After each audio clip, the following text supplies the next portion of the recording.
Bij het woord hacker wordt al gauw toch dan je niet inbrekt in computersystemen. Het Frieske hackersong Frag is juist zin dat inbreken. Wij zijn ethische hackers, dus wij zorgen alleen naar de positieve dingen die we er maar aan kennen.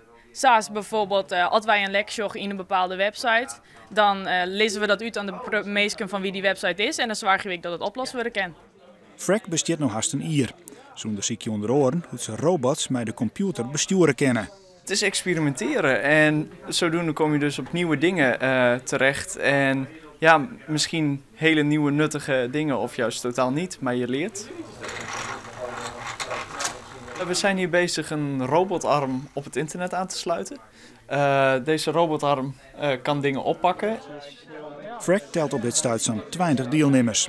Het is een sammelplak voor hackers die al jaar interesseren zijn in computertechniek. Joert zet de stichting de dwarren open voor het publiek. Joshua Rubbing is een van de beziekers. Ja, ik ben zelf een computerfreak. Ik ben veel mee bezig geweest. Ik begin meer met hardware te spelen, dus met de printplaatjes en dingen eromheen. En vooral het aansturen van apparaten door middel van software en dat zelf bedenken, dat is een leuke uitdaging. Hij had zelfs ook wel eens een website hackt. Dan kijk je gewoon hoe de code is, wat erachter zit. En dan zie je op een gegeven moment daar dingen in staan waarvan je denkt, hé, dat kon wel eens een logingegevens zijn.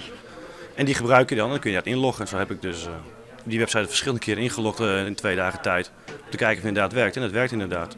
Vervolgens hebben we inderdaad gewoon een bedrijf aangeschreven van jongens, zo en zo is het lek en sowieso is het niet goed.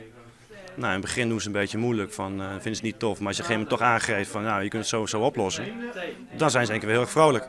Er wie loeren dat het hele internet platgooid worden zou door hackers.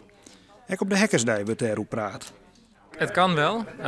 Het internet is gebouwd op een netwerk van vertrouwen. Dus de technieken die gebruikt zijn, en die zijn al heel oud.